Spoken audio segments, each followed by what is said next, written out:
ഇന്ന് എനിക്ക് 8ാം മാസത്തെ ചെക്കപ്പ് ഉള്ള ദിവസമാണ്. അങ്ങനെ രാവിലെ എഴുന്നേറ്റ് മോനെ സ്കൂളിലേക്കെല്ലാം വിട്ടു ബ്രേക്ക്ഫാസ്റ്റ് കാര്യങ്ങളെല്ലാം ആക്കിയിട്ടാണ് ഞാനിതാ ഹോസ്പിറ്റലിലേക്ക് റെഡി ആവുന്നത്.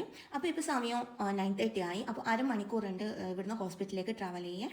അങ്ങനെ നമ്മൾ ഹോസ്പിറ്റലിലേക്ക് എത്തി ഒ പി ടിക്കറ്റൊക്കെ എടുത്തു. ഒ പി ടിക്കറ്റ് എന്ന് പറഞ്ഞാൽ നമുക്ക് ECHS ടിക്കറ്റാണ്. അപ്പോൾ അറിയാത്ത കുട്ടികൾക്ക് വേണ്ടി ഞാൻ പറഞ്ഞു തരാം.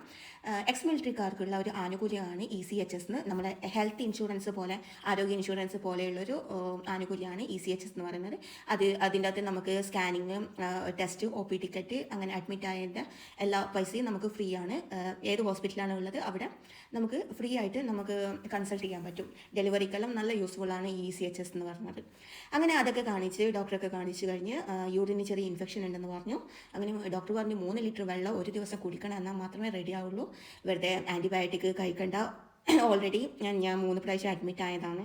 ഓരോ കാരണത്താലും ജലദോഷം, അങ്ങനെ യൂറിൻ ഇൻഫെക്ഷൻ, അങ്ങനെ ഓരോ കാരണത്താൽ കുറേ ആൻറ്റിബയോട്ടിക് എനിക്ക് കൺസൾട്ട് ചെയ്തതാണ്. അപ്പോൾ ഇനി കഴിക്കണ്ടെന്ന് പറഞ്ഞു. അങ്ങനെ അതൊക്കെ കഴിഞ്ഞു. കോഫി ഹൗസിൽ നിന്ന് ഫുഡ് കഴിച്ച് നമ്മൾ നേരെ വീട്ടിലേക്ക് എത്തി.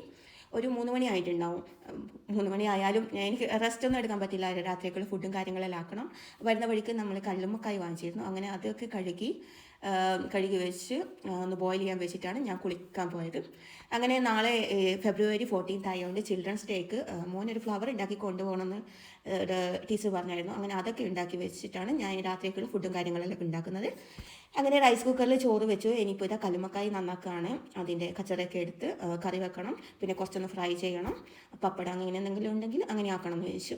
അങ്ങനെ കല്ലുമ്മക്കായെല്ലാം നന്നാക്കി കഴിഞ്ഞ ശേഷം അവിടെയുള്ള പാത്രങ്ങളും കാര്യങ്ങളും ഒക്കെ ക്ലീനാക്കി വെച്ചു.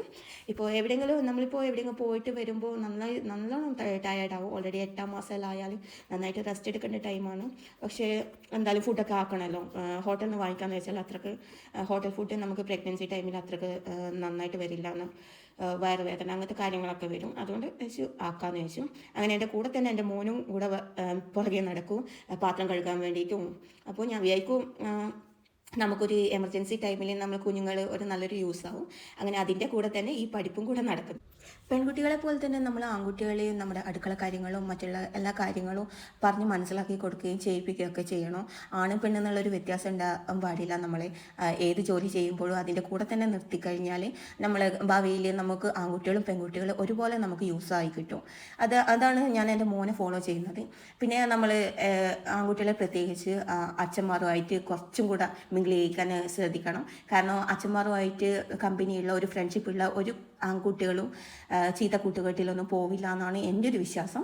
അങ്ങനെ അപ്പോൾ ഇന്നത്തെ ഒരു വീഡിയോ ഇത്രയേ ഉള്ളൂ. കുറേ പേര് എന്നോട് ചോദിച്ചിരുന്നു എപ്പോഴാണ് ഡ്യൂ ഡേറ്റ് എന്ന്. ഡിസംബർ 31 ആണ് ഡോക്ടറിൻ്റെ ഡ്യൂ ഡേറ്റ് പറഞ്ഞത്. അപ്പോൾ താങ്ക് യു സോ മച്ച്.